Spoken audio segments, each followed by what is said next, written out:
Bruh, my daggum Windows got updated and they, for some reason, they think I want Microsoft Edge as my default browser.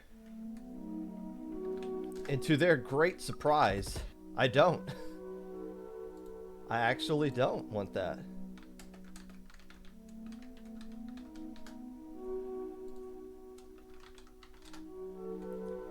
Nani?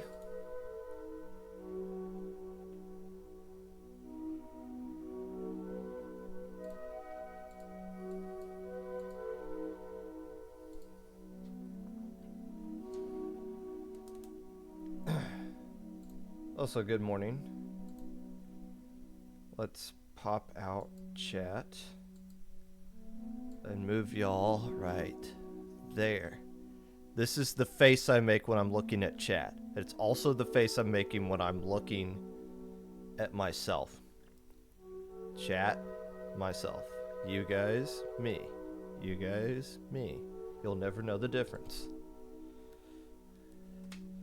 Epic Pikachu! What default time did you... What default time did you miss? Also, what were they saying about me? Was that Tony? On Splatoon 2? What were they saying about me? I wasn't gonna go back and like search the whole VOD. Was it bald jokes? That's rude. Yo! Easy-o. Ezio. Easy, yo.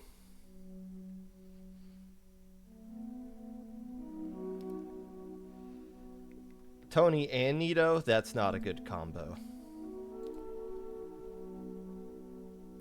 That's not a good combination.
Okay. I think we're set up.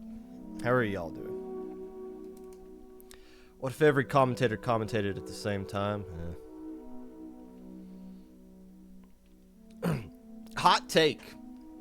Actually, I don't think this is a hot take.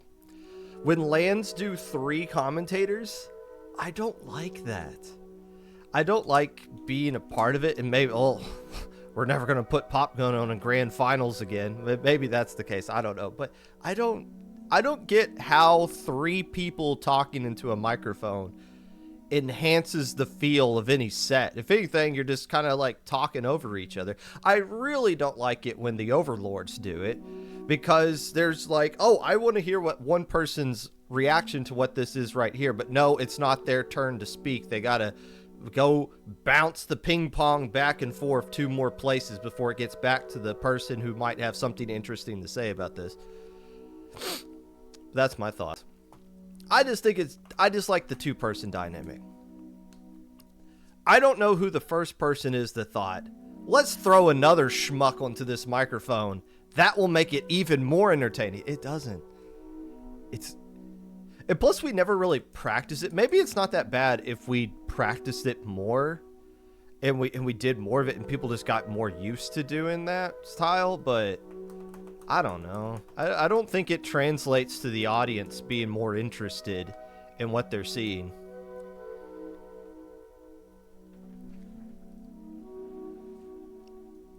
There is a art to it, Keon, which obviously we kind of figured out on the fly, and I think we did all right with it. The whole hand in kind of thing. What we did at Riptide was better what the Overlords do. The Overlords, it's very much scripted, like Jordan, whoever, Jordan number 2, Jordan 1, Jordan 2, Jordan 1, and it's like, okay, I get it. With us, we were just like, if you have something to say, put your hand out so that Keon can see it, and then we'll just bounce to that person, and then we'll just kind of naturally flow through that. But even then, it's just like, one person is awful. I love doing one person commentary. I wouldn't do it for like important sets though. Like it was like grand finals of one low ink. One person commentary is not gonna do it justice. But LUTI sets, I love doing LUTI sets. I used to do some CCA sets just solo as well. I would love to do more solo commentary actually, for just like chill group sets, things like that.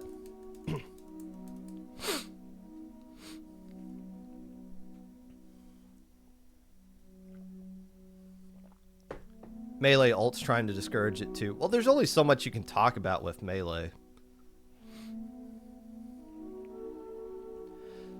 Splatoon, it's like, it's the hard balance between doing play-by-play and knowing when to not do play-by-play, because they're building up special, somebody's moving to the left. It's like, okay, nobody cares.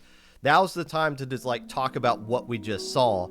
But it's so hard to like take a moment to talk about what you just saw, because then all of a sudden here comes somebody out of nowhere getting a triple, and then the action is like picking up yet again. You know, oh! So it's like Splatoon and Ultimate are just two completely different things. Or Melee, just completely different things. Commentating solo, it's not fun. I enjoy it because I'm sitting here talking to myself for an hour. It takes some, you basically just have to talk to yourself. And there's been times where I did solo commentary where somebody was like, wow, this person really doesn't sound interested at all. And it's like, you want me to just like yell at myself over things that I shouldn't be excited about?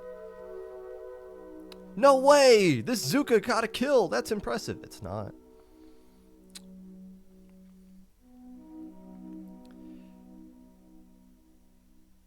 Three-person commentary works if the commentators have established chemistry. Yeah, but we don't really practice that. We don't really have like any scenarios where there's three-person commentary, except for grand finals of some lands where we're basically just figuring out then. And it's like, what are we doing? How did I get on this topic? What were we Wahoo Poll? What did Wahoo Poll have to do with anything? Wahoo Poll fan club?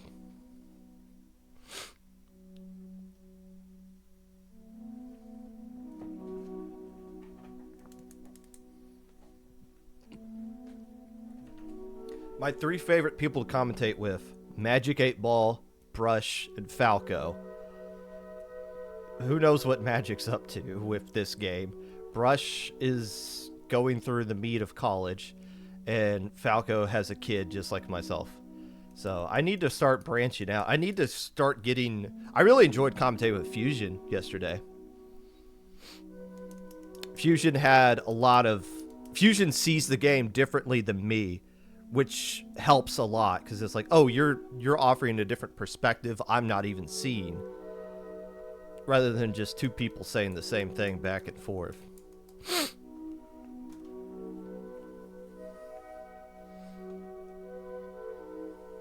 I like doing stuff with Lily. I like doing stuff with Keon. And now as I start listing names, I'm going to not mention somebody, and someone's like, oh, I guess he hates commentating with me. They commentated with me like 6 different times, and now it... You never mentioned me, what?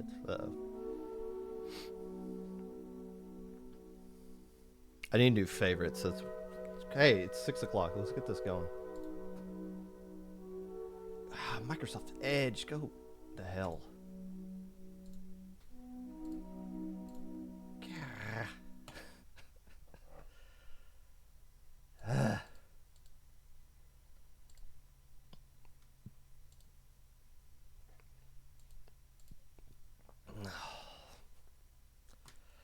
Hello, friends, and welcome back to the Popcast.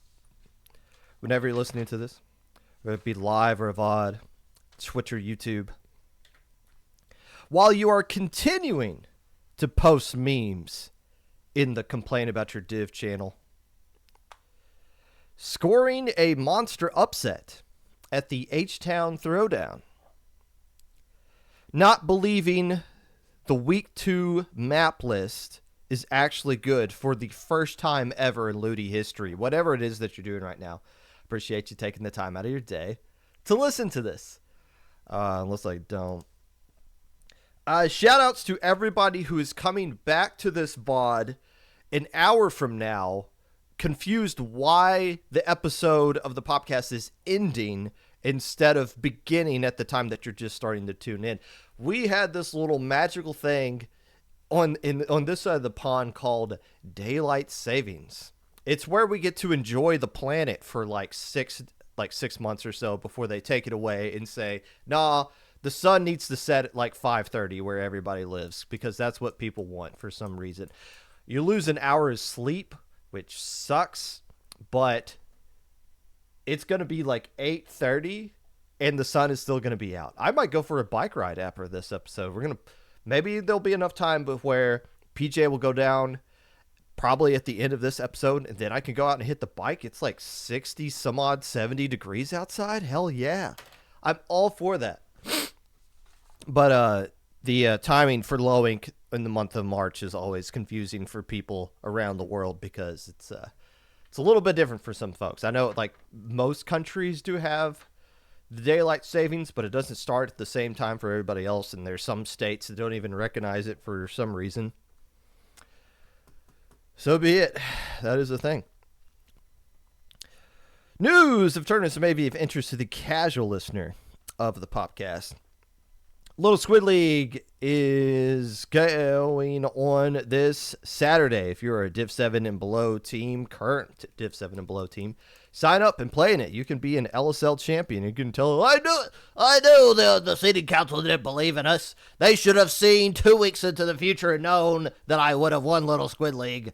This is the seating council's fault. By the way, I mentioned this last week, how nobody on the seating council put teams in Div 4 with the agenda of getting somebody banned from Low Ink. On the flip side, nobody put anybody in Div 6 with the agenda of banning them from Little Squid League. I don't even know who was or wasn't Little Squid League eligible until like after LUTI divs had already come out, and then they all got updated. So there you go. I guess there were some people who put in their forums, I'm banned from LSL. It's like, okay. Congrats. I don't know if anybody's claimed they're banned from LSL that went down into Div 7, but maybe we'll find out. Who knows?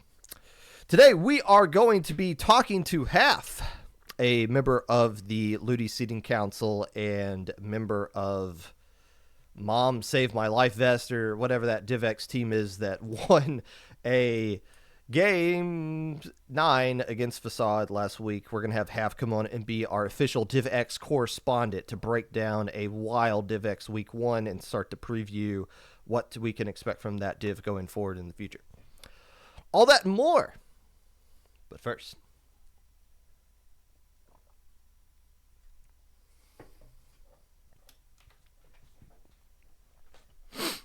Week 1 of LUTI is in the books. For most teams. Some teams use their Week 1 replay because their captain hates their team secretly. The unfortunate thing about using your Week 1 replay is that you are going to hell. If that is a thing that actually exists, you would absolutely use that if you have to use your replay in Week 1 of LUTI. Sucks to suck. For Pollo, though, week 1 may never end. They may be going off the high of LUTI Season 16 DivX Week 1 forever. Remember last week how I talked about Pollo, not Polo, but Pollo, being a team that was the last team put into DivX. They were the 12th team out of 12 teams that was necessary. There was 11 teams that were like, these are for sure DivX, but you need 12 teams. Who's going to be the human sacrifice? The bless your heart, good luck, you get thrown in here and play big boy Splatoon. It was Pollo. So I commentated a set on Friday with DRF on the Splatoon Tourney channel. And just like some banter before we went live, DRF was telling me like, oh, I'm actually commentating Pollo and Black Lotus tomorrow. And I remember just saying to DRF, like, man, you got screwed with that commentary block. Like, that's going to be a 5-0. That sucks that Falco made you commentate that one. Sucks to be you there, buddy. I remember just like poo-pooing that whole thing. I think what I said was, there's no way Black Lotus doesn't just 5-0 that. Well, actually, what happened was Pollo pulled off one of the greatest upsets we've seen in a long time. The last time my jaw was on the floor from seeing the end of a competitive Splatoon set was when Alliance Rogue beat Starburst. And that was the first time Starburst took an L of Splatoon 3 back in the Ink TV League 2 years ago. I'm not saying Pollo beating Black Lotus is on the same level as that. Nothing's going to touch that. But that was the first time where I was just like, oh, okay.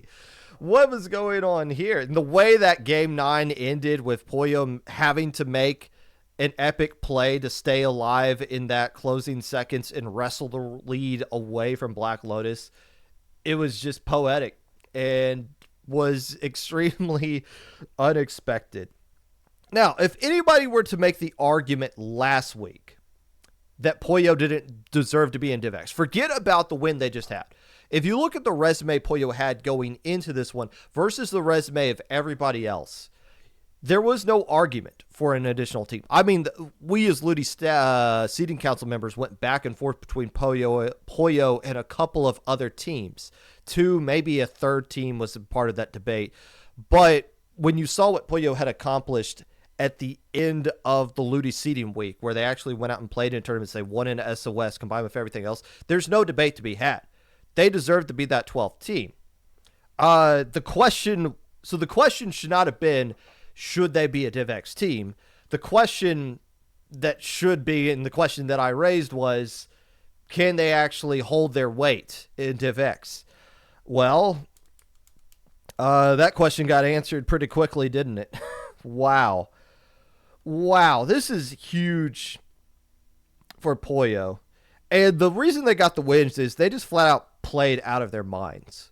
It just seemed like they played the best Splatoon we've ever seen them play. And they would even admit it. I saw on social media a couple of their players being like, this is the best set of Splatoon I've ever played, which is the kind of level you need if you're going to beat one of the best teams in the West, if not the best team in the West. In my opinion, Black Lotus is the best team in the West over Moonlight right now. That's not to say those are the 2 best teams in Division X, but best actual legit teams, I think it's fair to say Black Lotus over Moonlight. Maybe you change your opinion on that going forward. I don't know.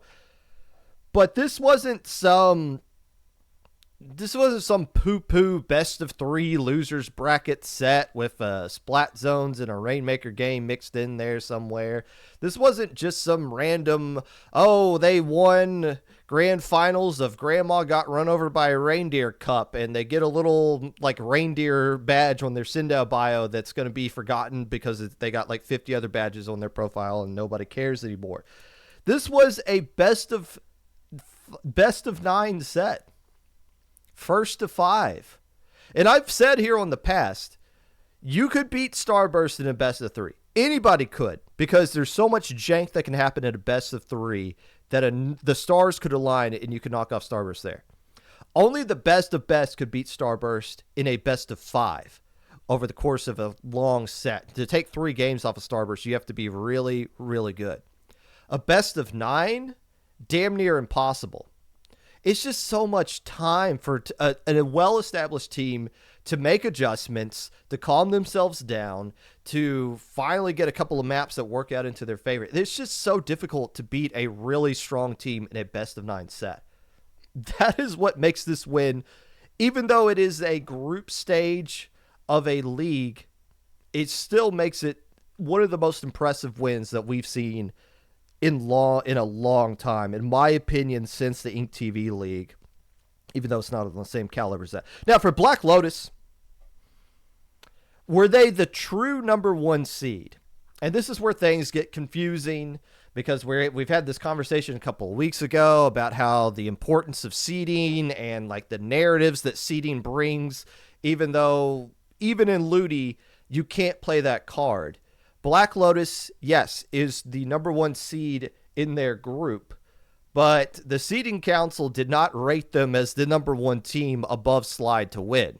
It just so happens, because of the way the groups are formed and who's available to play against who, that Black Lotus is the best team out of Group A, and they have that 1 next to their name. But anybody in the seeding council will tell you, Black Lotus was not the actual true number 1 team out of all 484.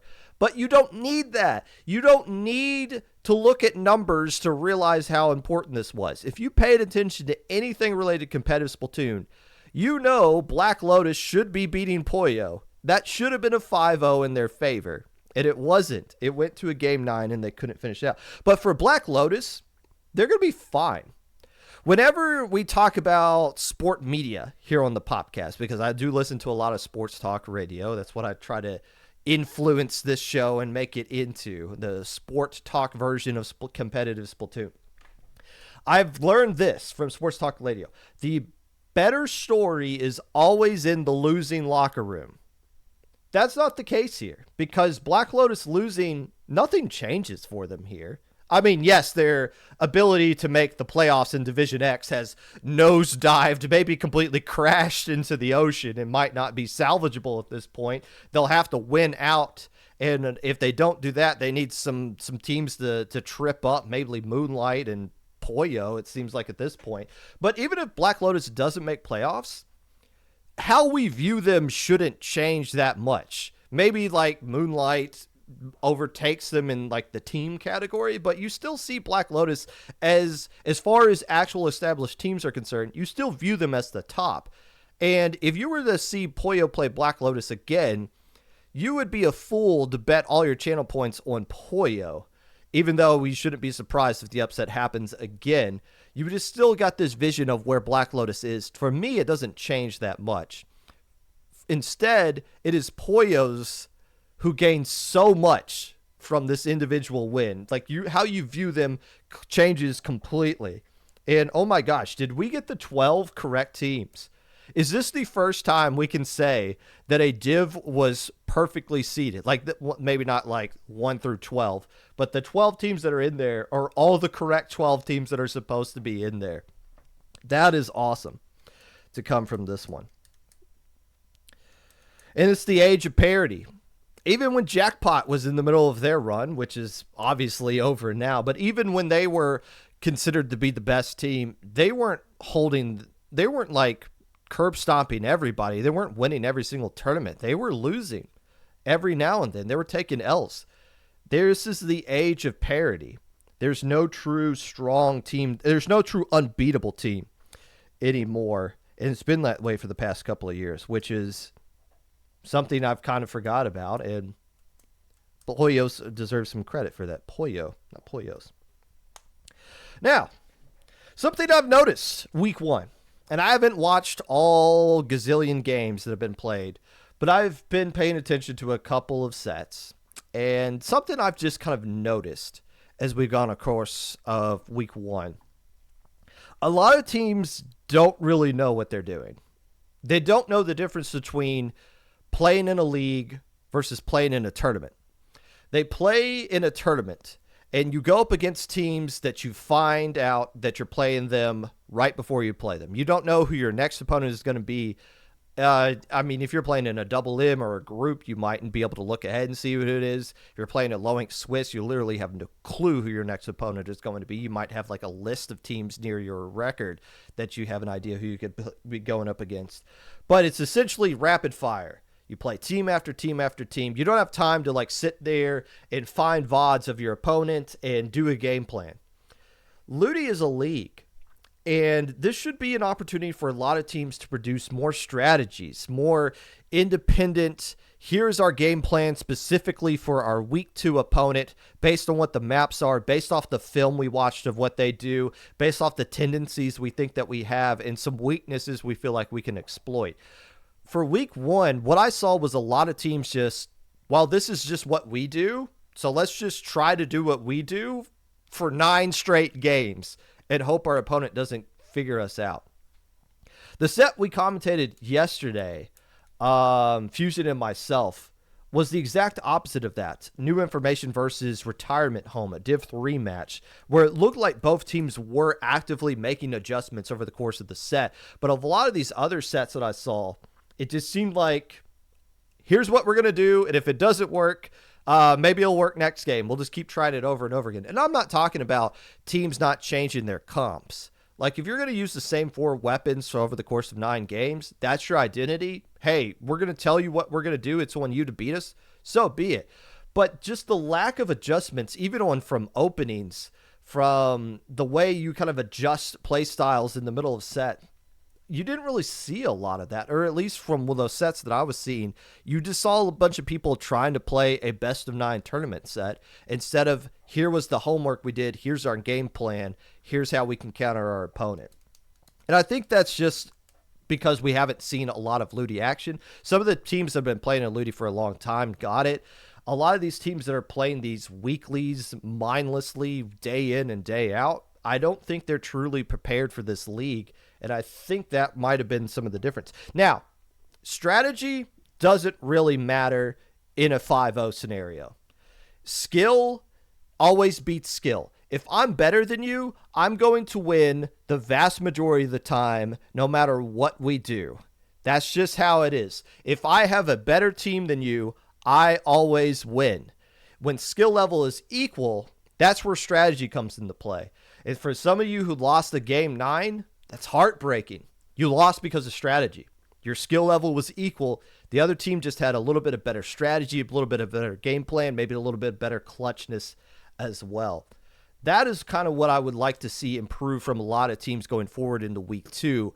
Can they figure out how to adjust their play style from a tournament setting to this league setting that they're signed up for? Of course, if you don't want to continue playing in this tournament, there is something you can do, and something that we have seen a lot of teams do after week 1 in LUTI seasons past. But it's something you can't do this season. Did you guys notice this rule? There is a rule now that if you drop before the completion of week 2, your team may be banned from future LUTI events. Okay, interesting. I get where they're coming from with that.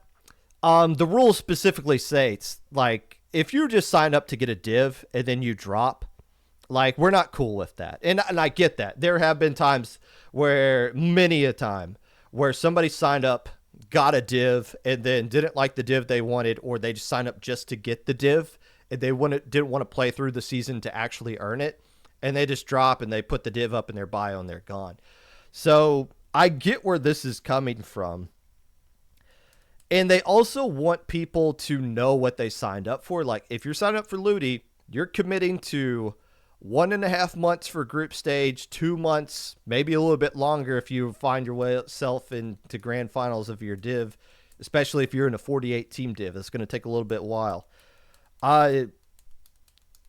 Just throw my 2 cents out there. I don't think this is going to go well this week. I think you're going to have a handful of teams that would have dropped because they got curb stomped last week, and their teammates just realized that we're not an actual team. We can't deal with this. We're we're just going to disband or whatever and form a different pickup. Well, if you do that, you might risk getting kicked out of LUTI for a chunk of time. And that's going to result in some zombie teams this week. Some teams that are just going to drag their feet. And yeah, look, I only got 3 players left, and we're all available on Tuesday at 2 a.m. Can you just play us then, and then you 5-0 us, and we'll move on? I guarantee you there's going to be some team that's just going to go through the motions and annoy their opponent just to get 5-0'd and then drop immediately as soon as the set is over. In my experience with TOing, and I've never TO'd a league like this. It's not fair to compare Low Ink or anything I've done to LUTI. LUTI is a completely different animal. But my experience of TOing in general, when a team wants out of your tournament, the best thing you can do is get them out of your tournament. If they don't want to be there, you shouldn't want them to be there as well. If somebody comes to me and says, I want to drop from Low Ink, I'm not going to be like, oh, well, try to find a sub. Like, I'll smurf and play for you. Like, I want you to stay in this tournament. No, even if it hurts my numbers, if you don't want to be in Low Ink, I want to help you get out of Low Ink as pain-free as possible, because the worst thing you can have at a tournament is a team that doesn't want to be there anymore, that is dragging down the experience for everybody else. I wonder if that's going to happen this time around. I understand why that rule's in place for LUTI, but I wouldn't be surprised if there was some jank that happened this week because teams are just going to zombie their way across the finish line so that they don't get in trouble next time they play in LUTI. And I guess after week 2, because if you go 0-2, your playoff hopes are out of your control at that point. You need help to make it into the playoffs. And I get, well, teams should just play all the way through LUTI. Like they should have. Teams who drop from LUTI are they're wimps. They were never actually a team. Look, I get it. I never dropped from LUTI, but I understand how human beings work. And again, if you don't want to be a part of something, the best thing everyone can do is just say, let's not be a part of this. We'll see how that goes. Very curious to see how that goes. 5 matches you need to pay attention to next week in no particular order. I thought it'd be cute to rank them, but then I realized I can't really justify ranking some of these things, so we're just going to go through the 5 that I have in mind. Number 1, Loxier versus Casino Soul in Division 2. Loxier, you already know. If you're wondering who's a part of Casino Soul, it is Fling King, Cool, Ren, and Gimme. Both teams are 1-0, basically, I don't want to say curb stomp, but let's say they comfortably won in week 1. This is a match to kind of determine which one of these 2 teams in Div 2 is going to be in the driver's seat for their group for the rest of the season. Another match in Div 2 that I want to keep an eye on. Moonshine versus I Told My Girlfriend I'm in +2. Moonshine is a team similar to Ball Up Top. Now, they didn't win Low Ink. In fact, when they played in Low Ink, they did not do well at all. They consistently underperformed in Low Ink. Well, they left Low Ink, revamped their roster, and now they are one of the most improved teams of 2025 if Ball Up Top didn't exist. Well, Moonshine crushed their Div 2 opponent. They proved they deserve to be in Div 2. They 5-0'd their opponent, and now they're going up against the pickup of Magic, Deceased, Kraken, Sorella, and Pose. So this is going to be a real test for Moonshine. And it seems like Kraken Mare is always on these teams that goes up against the freshly banned Low Ink teams, and is the true like gatekeeper. Like, are you legit ready for life after Low Ink? Well, Moonshine's going to have that question answered when this matchup against I Told My Girlfriend I'm in +2. Calamity Forge Neo versus Static in Division 6. If Calamity Forge Neo were to beat Static, who Static is 1-0 in their group as well, this is a 2 battle between 2 1-0 teams. Calamity Forge Neo could solidify their place at the very top of a super competitive Division 6. I don't think there is a clear-cut favorite, but if Calamity Forge Neo wins this game against Static and they go 2-0, that would make quite the statement that they are the team to beat. in Division 6 going forward. Same, they didn't go with Static. That would be a monster win if they could find a way to get that as well. In Division 5, this matchup I don't think will have any playoff implications because both teams are 0-1 going into this one. It's going to be tough for, well, if you lose this one, you're basically done. But this star power name, just off the star power alone, this is a match that you want to keep an eye on. The Lost Inklings are playing the Whip Rays in week 2. Yes, give me some of that. I will watch that. I don't care if neither team makes the playoffs. That is a team name those are two team names that a lot of people know about, even if you're not in low level anymore. You probably grew up in an era where Lost Inklings existed in your low ink, and the Whip Rays have been there for a long time as well. This should be a fun, friendly rivalry, and I would be dismayed if that matchup was not on Splatoon Tourney. Splatoon Tourney 0, mind you, not even Splatoon Tourney 1 or 2.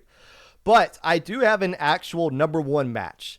A one match that I absolutely will not miss. If it is put up on stream somewhere, and given the two teams that are involved in it, I would be surprised if it wasn't streamed in some form or fashion. Could you imagine if Pollo beat Moonlight and Black Lotus in back-to-back weeks?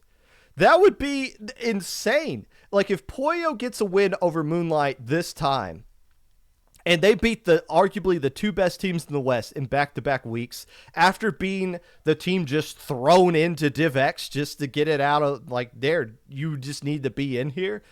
And then all of a sudden they're in control of Group A, and they're going to make playoffs out of Group A if they just take care of business from the rest of the way throughout, having head-to-head wins against Moonlight and Black Lotus versus Moonlight, who looked really impressive in their Week 1 win. If they can come out of this and get a 2-0 win as that as well, it seems like there's no way they don't make the playoffs. So all of a sudden, Pollo versus Moonlight looks way more interesting than what it did 72 hours ago. And that is the match I'm going to be keeping an eye on.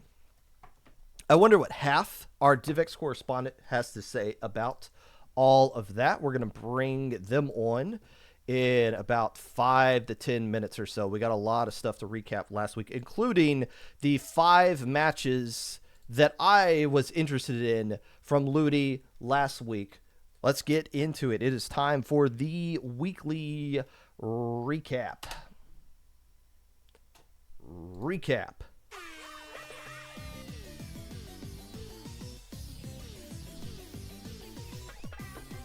Paddling pool number 309 took place on Wednesday. Of course, not even LUTI can slow down the most consistent tournament of all time. Heritage took first place in this event. Cynthia Fan Club took second place, and Chosen One rounds out your top 3. Shout out to the team in fourth place, Cherry Wave, which is coached by Phoenix, and the 7th place team, Royalty, a former low-ink team that's gotten banned within recent months. I see you getting 7th place in this famous paddling pool tournament. Nicely done there. 24 teams played in that week's edition of Paddling Pool. This upcoming week of Paddling Pool number 310 is a golden paddling pool, so keep an eye out for that. On Friday, Triton Cup number 98 took place. It was won by one hit. Terioka Yada took second place, and Crispy rounds out your top 3. Shoutouts to Triton Cup as they are closing in on their 100th edition of Triton Cup, which is quite impressive for a bi-weekly tournament. I've heard rumors about what they are doing to celebrate their 100th tournament. I don't think they've been released publicly, so I won't leak them here, but a preemptive congratulations to Dapple Productions for 100 Triton Cups. We'll obviously be talking about that more in the future. Battle for BIPOC number 2 took place on Saturday. It was won by Moonlight. My Little Henlo took second place, and Crispy rounds out your top 3. Man, nothing is guaranteed like Moonlight winning a charity tournament. If it's a charity tournament that's unranked and Moonlight signs up for it, just give them the prize. These guys are unbeatable in charity events. So BIPOC is a Black, Indigenous, People of Color supportive tournament that is based around celebrating BIPOC community members and helps raise money for the NCAACP. The NCAACP, that's not how it is. The NAACP Endowment Fund. This has nothing to do with college athletics. I don't know exactly how much money was raised for this, but I did want to give it a shout out. Because why not? As we get the, oh my gosh, Microsoft Edge. Do we have to do this right now? Do we have to do this right now? There we go. Perfect. CCA recap. Division 1, the University of California San Diego Gold got a 4-3 win over University of South Florida Gold. And the Central Michigan squad got a 4-1 win over the NJIT Splatlanders. Division 2, FSU Cosmic Eternity got a 4-0 sweep. Why are you telling me about a 4-0 sweep for Florida State there? Oh, Div 7, UCSC. Do leaf sheep dream of sleep? They don't dream of electric sheep, I'm assuming. The grilled cheese slider got a 4-1 win over the UCS. Damn. Div 7, okay. UCSC played UCSC, and they beat themselves 4-1. That's what I'm getting out of that. Even the college teams have stupid names right there. Hey, the CCA is going to be a part of the Popcast next week, and I believe I'm making a guest appearance on their podcast next week as well. If you weren't aware, IPL partnered with CCA and actually played a CCA match on the IPL channel yesterday. So a lot of cool stuff coming from that in the future. Top 5 LUTI matches as far as I'm concerned that took place last week. In Division 1, Cherry Wave got a 5-4 win over Blanks. Division 2, Insomniac Central got a 5-3 win over Artifact. In Division 8, the Sparkling Jellies got a 5-4 win over RIT Krabby Red Academy. Division 4, the Melodic Blue got a 5-4 win over Remix. In Division 7, Turn Left got a 5-3 win over Hatsune Inku. And that was your weekly recap. Sponsored by LUTI Tonight. If you want to get your LUTI set streamed, commentated by professional streamers and professional commentators, make sure you sign up to get your set put onto LUTI Tonight on the Splatoon Tourney channel. Applications are out on their social media pages and in their Discord server. I commentated 2 matches over the course of the weekend, one on Friday, one last night. I enjoyed it so much, I'm going to sign up to do as much commentary as possible for the Splatoon Tourney channels. Yesterday, 9 LUTI matches were streamed across 3 different Splatoon Tourney channels. You don't want to miss this. LUTI Tonight, the official sponsor of today's segment of the weekly recap.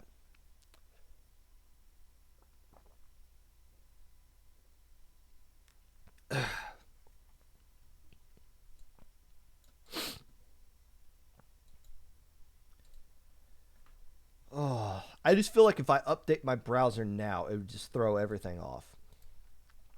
So I'm going to have to wait until this is over. Which is fine. Which is more than fine. Because we're going to have somebody else do a lot of talking now. Which is what I always enjoyed out of this. So joining us now on the Popcast. Welcome into the Popcast. LUTI Seating Council member, a DivX, back-to-back DivX member, and somebody who still gets referred to as a former member of Synergy. Half, how's morale today? Yes, fresh off a dentist appointment. So, that's okay. Was this a checkup, or are we doing like some procedures? Okay, this was a checkup. Now, my son is a part of the No Critter Club, which means he doesn't have any cavities. Are you also a part of the No Critter Club? I was until unfortunately 3 months ago. So, okay, but today clear.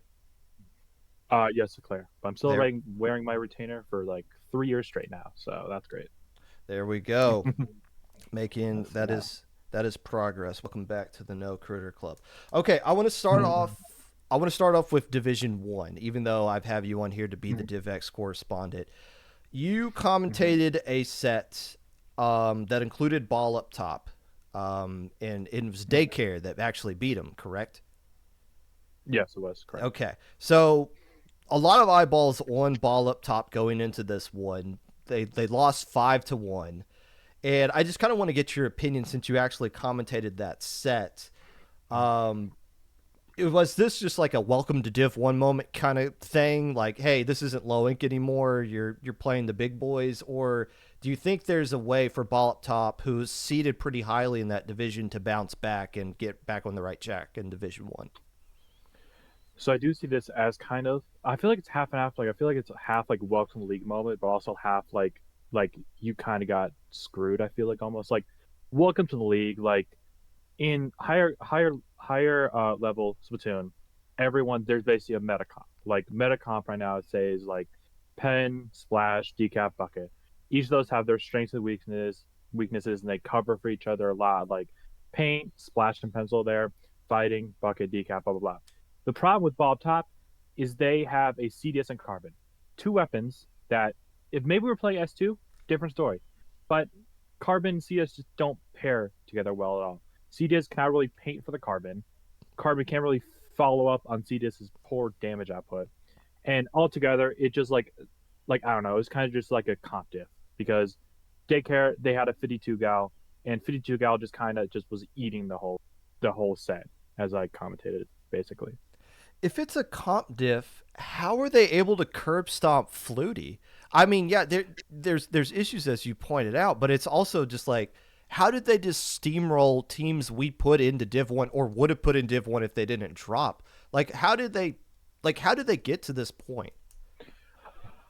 So again, I hate to say comp diff, but like I think what Bob Top's comp struggles with is a rundown comp, and Daycare ran a zap comp. It was zap, V roller, 52, Neo Splash. It is three short range shooters that counter Carbon immensely, and on the top of that, a splat roller that just kills Carbon as well. So Bob Top, their only other technically frontline was a T-Tech, which in their comp can't really move up because they have to help paint for the CDS and Carbon. So I feel like it's just like in their fleet run, they did not play like a pencilless comp, or at least I think they did not play pencilless comp. But once they played a comp that just ran them forward the whole dark time, didn't let the Carbon set up, they were just kind of screwed. Like I mentioned in the broadcast, the way Bob Top has to win, and the way they won their one match is they got the lead, a good enough lead, and they are able to play defense.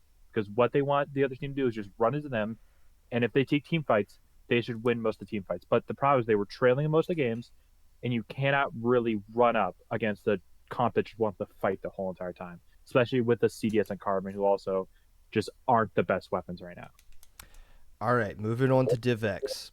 Let's get this out of the way because I know it might not be something you're super thrilled about.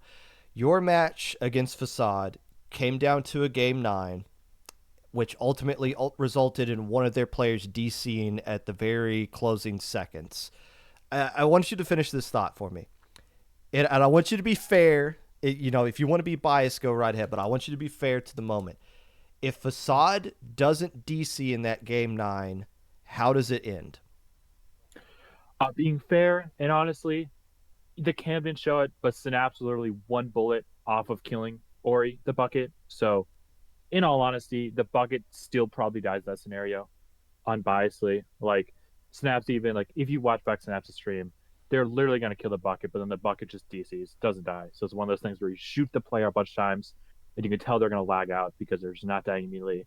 But anyway, the bucket was going to die. And even on top of that, like, even from an unbiased perspective, like our bucket, Nick, had strikes. I, as a pen, was on top tent. You cannot really hold the Hagelfish splat zone over a pen and a set of strikes. And especially in Facade comp, if the bucket was down, the knot can't really counter the paint output. The pen's the only thing there. And Splat, the shooter, was on the front lines, so he wasn't going to be able to there the paint zone. So unbiasedly, like in most scenarios, even if the bucket doesn't DC, I think we still win the game because of the strikes and the pencil. How many game 9s in Division X have you played last season and this season combined? So I think so. I've only played 6. I want to say 6 now matches in Division X, if I'm correct. 4 of those 6 have gone to game 9s, and I'm 3-1 currently in those. I was about to say what your record is in that. Okay, so how do you when you go into a game 9, which you statistically you've played more game 9s than any other set in LUTI. How do you go into those game 9s, and what do you credit to helping you come out on top? I think a lot of new teams when they get to like a game ending, like like lone grand finals, and it's like game 5 of the bracket reset. A lot of players want to make a hero play where they'll maybe get a game ending shark and do a 3. And sometimes that does happen where they get the game ending shark, but sometimes, most of the time, you are just going to die, and then you're going to let the enemy team just push up so far. So I feel like game 9, you just have to play smart. You have to recognize that, like, hey, the other team, Facade, just they're 2 games off us. They're going to have the momentum. They're going to want to fight us because they feel confident. And I literally, that whole game, I think I had 2,300 paint on pen, which normally I don't like because I don't like painting a lot. But like realistically, that's what I was supposed to do on the map. I was supposed to just paint the zone, let my other team fight, and that's how we ended up from there. Even though it was honestly too close, honestly, for how much we controlled that game for the first like 4 minutes. Speaking of sharking at a critical moment, that is exactly what Pollo was able to do, getting a double off of the hammer to close out their set against Black Lotus. What are your thoughts on that set? And did you think it was going to be a 5-0 in Black Lotus's favor before it started? So going into the set, I mean, like realistically, like Pollo, I even said before season, Pollo's is like a spoiler team. If they win 1 or 2 sets, they basically done their job. They've proven like we can win a set. And against Black Lotus, I honestly kind of didn't expect it. Like I could have seen it against like maybe us or Frick P, but against Black Lotus, who I feel like is an established team as an established comp and a definitely different play style. Pollo's comp honestly was really good into Black Lotus. Like Noctis, I like Noctis, Noctis, Habibi mode, all that. But like Luna Blaster, maybe not the best into Pollo's comp. And Hammer just thrived against a Luna intent that cannot shoot Hammer basically at all. That's what happened at the very end of game 9, when basically the Hammer was popped. The 10 can't do anything against that, so it's all down to the 52, and then 52 died. So that basically sealed the game right there because that Wiper was able to move so fast against a Luna tent, and especially with that 96, to just counter tent shield, just counteract it from coming, and also Junior constantly painting, not letting the tent or Luna get set up. I mean, I can see honestly Pollo played their comp really well against Black Lotus. If you're Black Lotus, how do you bounce back from that, knowing that you basically have to win out the rest of your division, the rest of the week or the rest of the month if you want to make it into playoffs? I will say this match kind of, I'm a sports fan, so this kind of reminded me of the Miami Miracle in 2018, where Pollo was the kind of Dolphins. I mean, technically you could say Pollo this game week 1, they still have a chance to make playoffs even if they lose the set. But like Miami Dolphins didn't really have a chance to make playoffs. They were just playing the Patriots. Patriots, if they lose this game, they lose the #1 seed, and that's not a bye for them. They lost the seed by an upset, basically a last second play. So I'm thinking like Black Lotus and the Patriots here, they don't get the #1 seed anymore. They have to fight basically for the #2 seed because unrealistically, I don't see Moonlight. I see Moonlight probably going 5-0. There's not a lot of like 4-1, 4-1, 3-2, 3 like tiebreakers in Div X or higher things because either teams will drop or is just skill diff most of the time. So I think Black Lotus, I think if they win out, they will be fine, like 100% in playoffs. But one thing they have to beat Moonlight. They have to, well, not even they have to beat Moonlight. They have to beat everyone else. If they lose the Moonlight, they can still go 3-2 and make playoffs because of that tiebreaker thing. But also, they have to root for Pollo not winning another set, especially against Moonlight. Because if they win against Moonlight this week, they're going to be hot, and they just beat the best 2 teams in the group. So if they win another one, Black Lotus doesn't make playoffs. So I think Black Lotus, I think it's just a fluke game. I think they'll be fine. I think it's just like we saw what happens. We saw what counter comp. Let's just move on. GG's go next, honestly. Looking over at the opposite side of the group, there's a team there that you and I would probably agree is the true #1 seed over them all. Slide to win. If I haven't seen what your predictions are for Division X, but let's say it was Slide to win or the entire field, who do you think is more likely to win Division X? So I was gonna make a Division X video about who I think was gonna win, and I feel like now I have not been a supporter of this team. I've not been like a supporter of this team for long. I've always kind of just ranked them like, I'm not there too bad, but they're also not going to probably win the tournament against like other teams. But I think this format format helps Moonlight so much. I think Moonlight struggles, especially when people figure out their comp on bat like in a tournament setting where you just if you play someone over and over, you'll just realize what they do over and over again. I think Moonlight does really well in this sort format where they play one match a week and basically reset kind of because I know like the exhaust of like a tournament over and over, especially how I see their comps and how excited they get and how hyped they are. I think this format also, with especially Charge, their coach, they will go in depth or not in depth, but they'll plan around a planned comp for that map and against the other team. And I think this format allows Moonlight to win. I definitely think I could see honestly, I could see like Vacation honestly beating Slide to win in Group B if the maps would just favor them. But I think honestly, like if I'm doing betting, I would say the field because I think it could definitely happen where Slide to win. If they get into the semifinals, they just unfortunately lose to like a Black Lotus if they make playoffs, and it could be just Black Lotus versus Moonlight rematch in the grand finals. What is the weakness to Slide to win? Is it fair to say it's the Dread Ring? If they were not using Dread Ringer and they were using like a blaster or anything else, would you think that would that change your opinion on Slide to win versus Moonlight? I don't think it's the weapon. I played with Char a lot, played against Char a lot. Dreadringer has its positive, also has negative. I will say Dreadringer probably not the best on all modes. Really good on slot zones. Maybe not. Maybe somewhat on clams because like Goodwill, not Goodwill Reef cheese, but like it would just be Kraken cheese kind of like mom has Kraken cheese at home basically with the Reef cider. Um, but I think it's just also pickup wise. I will say that Sam, Biscuit, Keo all been playing together for a while, but like adding a dread to that when they don't really play with a dread can be kind of hard. Also, I don't know what Char's gonna play or what their comp's gonna look like on all modes because like Rainmaker could just be like a one wipe and you basically lose the game. Clan Blitz, one wipe and you lose the game. Tower Control, if a team just steamrolls, it could be just lose the game. So I think just Slide the Win has so many opportunities to just lose or mess up, where I think that it's just better to take the field against Slide to Win. And I think Slide to Win will make grand finals. I think that's pretty good chance. But like, how will they do against a Moonlight team is my question, honestly. So let's lock in Slide to win as making the playoffs. The question I Mm-hmm. was going to propose to you is who else out of Group B would be that lock to come out of the playoffs as well? It seems like you're hinting at Vacation, probably. Mm-hmm. I will say the week one matchup between Vacation and I don't know. I'm gonna butcher this name, but I'm gonna say Toyoben's team. So it's like the H team. Heritage, I don't want to mess that essentially. up. Yeah. Heritage. Yeah. Yeah. If that, I think that match obviously got rescheduled, so we can't tell anything. But like, whoever probably wins that match probably is the second playoff spot. To be honest, I mean, Condon just lost to Manstein. I don't think Condon's probably not gonna make playoffs off this. Manstein could still make playoffs. They play Vacation next week, so if they beat Vacation, they're in a really good spot.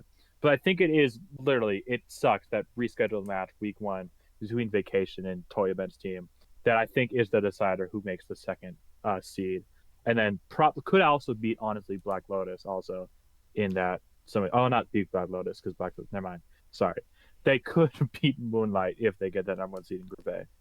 So moving over to Moonlight, they just got a 5-2 win over Frick P. Um, got a surprisingly big matchup this week against Pollo. Explain to me what would keep Moonlight from making the play, well, other than just two losses. But I mean, like, what would Moonlight specifically do that would prevent them from winning their group right now? Honestly, I don't see them not making playoffs, especially after Black Lotus loses. They can afford to lose a match though, because I think if they play Black Lotus week four, if they lose that match against Black Lotus, I think another team could go 4-1 in Group A, and then it'd be a weird tiebreaker thing where I still think Moonlight gonna make the playoffs no matter what. But I think Moonlight, unlike Black Lotus, they run a really meta comp, and I think against Pollo, against the Wiper, and even Luna Blaster Neil, which I was surprised we had mirror Lunas sometimes in that set, Black Lotus Pollo set. I think if Moonlight wins this set, which I'm pretty sure they will, I'm pretty sure they're the more calm team, more experienced team, and they plan ahead. I think they'll win this set, and I think they'll be able to move on. I think they'll kind of solidify themselves in playoffs after this week. What about Manshine? They're 1-0 right now. I don't know exactly who they played this week, but what are their odds to make the playoffs? I still think, honestly, I mean, they're the only group, they're the only part people who have a win in Group B. So right now they have they can make the playoffs technically if the season ended today. But I think if they play week 2 against Vacation, they win that set. I think they make playoffs. I think they're either going to be ending the number two in the group, or number 3 in the group. Because then the next week, slide to win.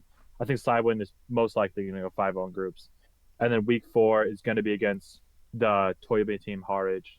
Probably butcher that, but I think if they either win week 2 against Vacation, or week 4 against no wait yeah if they week either win week 2 or week 4 against one of those teams, I think they have a really good chance to end up as the 2 or 3 seed. And again, it's all going to come down to that rescheduled match between Vacation and Harwich to see like how tiebreakers work, because I could see it being like slide the win 5-0, and then the other 3 teams are 3-2, 3-2, 3-2, and then it comes out to like a tiebreaker map win loss scenario. With the 12 teams that are in DivX right now, knowing what we know after week 1, of course, people will always go back and play revisionist history, thinking that the seating council can see 3 months into the future and gather all those results that don't exist yet and use it to apply to divs from the past. Do you feel like we got the 12 correct teams, even with what we know right now? Like, is there anybody in Div 1 that's like, oh, well, they probably could have made a case with what we know now? Oh no, I think 100% we made the correct call. I mean, Pollo won 2 tournaments. They beat like a full +1 team the week of LUTI seeding, and I think them just being Black Lotus, being a good team, and even if they like lost to Black Lotus like 5-3 or 5-4, I still think we made the right decision. I still think Pollo could honestly win 2. Um, the thing that sucks about Pollo now is they just beat a good team, so now everyone's gonna take them serious. Where if they maybe lost to like a low, not a Blood Glows or Moonlight first week, then no one would really take them serious, and they could upset more people. But I think we made the right call with the 12 teams. Who does your team play this week? Uh, Frickby. What So is that's the. Oh, sorry. Well, what is your strategy going to be? Do you guys like actually game plan against specific opponents, or do you just be like, "F it, we ball"? Well, we know, honestly. I'm gonna be honest. Like most of X team probably know. It's probably like everyone knows what weapons people play. Everyone knows what the team's comms might be, especially with like all the sets being streamed, most likely. So we just honestly run our own thing, and we know what to expect. So we know like, hey, this they might do this, they might do this. Like if they run a I'll just throw out a decaf. Let's just start they run a decaf. They know that hey, they want to get bubble set up, or like if we were somewhat playing a dread ringer, let's say for example, we know that like hey, their slider may want to slide cheese, or like they might want to create space with their slider. So I think it's just knowing, not really planning around, but just knowing and recognizing in game like hey, like this stamper's done this, like Zipcaster in this spot like the past 2 times. He's gonna probably do it again. Just watch out. So it's just like in-game adapting, I would say, more than just a planning. Because if you plan wrong, you might just be screwed. You have to learn that how to adapt in-game and also over the course of the set. Before I let you go, there's one more thing. I think you saw this on Blue Sky too. Squidoku, Jordan putting out the statistics from week 1 of LUTI Mm-hmm. per games. What I mean, there's a lot of interesting things here, and I don't know what to glean from any of this stuff. But there's one thing in particular when it comes to zones. 81% of the zone games ended in a KO versus like 20 or 18% of the other 3 modes ended in a KO. Zones really like, should we be doing zones only? I guess is my first question from a higher level player such as yourself. I mean, I honestly like I'm not really forced, but like most of the scrims are zones only. It's just better practice, more fighting. Unlike where like you kind of just have like one non-active player if you're playing like a tower control where there's one person on the tower can't really fight up, so it's gonna be like awkward fighting, or like Rainmaker when there's a literal Rainmaker someone's gonna be carrying. So it's also like how the fight between that. Clan Blitz also, but like there's a pity clams, you kind of know where people might go. But Splatoon is probably the most fair. You don't know where people are. You don't know what the plan could be for people are. You kind of maybe have an idea of what they could do based on the comp. But like Splatoon is also just probably the most fair in terms of like full fighting, like 4-on-4 Splatoon fighting, and also winning a game. But also, I will say, the zones maps in week 1 were very KO friendly. Besides museum, really heavy lockout stage. If you could control the plat and just hold it for the rest of the game, it's a very easy KO, especially because how long it takes you to get to the zone. And also the museum zone sometimes is just not friendly at all. And it's a very weird zone, especially with the pillar in the middle. Splatoon's Barnacle Dime, again, another lockout heavy one where if you mess up one time, the other team kind of just lock you out, stall you out with a crab bubble cooler over and over. That one also most of the time will end with a low score, and sometimes we'll go 100-0, but not most likely because most of the time someone will be able to retake. And then Hagglefish, that one I would say is, again, it's not the most KO friendly because, again, that one's probably the most common Splatoon map. Everyone's played over and over. And I think that one's just easier. Teams know what they do because it's either to just like strike the zone and just cap it, and then you're just in a stalemate over and over trying to retake. So that's why I could see it not being KO'd. But I think a lot of these maps, Splatoon's for sure, you can just kind of hold positions. You have to move forward. So you can just hold positions and not force your way into the enemy base. And you just kind of just stall one on your defense. Who came up with your team name for LUTI? Me and Snaps are big Brother fans, so I was like, yo, let's just think Big Brother. So it happened season 12, Rachel Riley. So yeah, that's Big our team. Brother. That's picture as well. How old are you? You're not a millennial, are you? No. Do you watch Survivor? Do you watch Amazing Race? No. No, I don't know. I don't know. I can never get myself to watch Survivor. Like I don't like a quick game. I like a slow game. I like seeing the updates, especially with Big Brother. What intrigues me is like the live feeds where you see people playing the game in real time. Where like Survivor and Amazing Race, there could be some stuff edited out that would have been interesting to hear. So yeah. Also, I don't know. Big Brother also just I like the game. I like the format of the game. Survivor, I don't know. I just can't believe that's still a thing. Big Brother came out when I was a kid, and I remember my parents were like, "Oh, you guys, you're not mature enough to watch that yet." But I also wasn't allowed to watch Batman for a good chunk of my life too, so maybe it wasn't that bad. I don't know. Where, if people want to watch your team play, where can they find your team? So I don't have stream, but I'm gonna just I don't know their exact Twitch's TV. So I know Nick, NICKK_SBL Twitch, Blue Sky Twitter, Snaps. I'm pretty sure I don't know Twitch TV, so just Snaps. Like and then Henlo. He literally has it on his Splatoon 3 name, but it's like twitch.tv/Henlo. So that's also a thing. They also like tweet about their matches like before we start. So there should be like 2 or 3 people streaming our sets, but also like everyone at DivX kind of will stream their sets. So I mean, like even if you just go to the Sendu, what's nice about running Sendu this year is if you go to the Sendu, you go to brackets, you can see who's live, you can see who's streaming sets. So that's pretty cool as well. This was great. This was really good stuff. This is kind of what I hoped when I started the Popcast. I could bring on someone to just talk about Splatoon. Fantastic stuff here, Half. Nicely done. Thank you. Now, Gracias. Thank you for having me on. And I hope Cactus will let you on his podcast soon. So we can only hope. I mean, the CCA is going to let me on before Cactus, so maybe that's just where I should be putting my hope in. All right, Half. I'll talk to you soon. That was great. See ya. That was really good. I am all for that. We need to bring in more guests like that. And that's on me for not finding it. But I've just been listening to Half talk in the seating council over the course. I was like, oh, I bet they'd be really good to have on as a like a DivX correspondent, and I was not wrong. Kudos to me.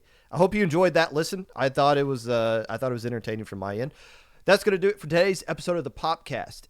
Next week, we're going to be talking about CCA stuff, and we'll sprinkle in some week 2 LUTI reactions to that as well. I'm going to try to keep doing LUTI reactions week by week and try to focus more on talking about LUTI as it's going on, and I hope you guys continue to find ways to make content out of this LUTI season as well. Like to be a part of the Popcast anyway, feel free to reach out. My socials below.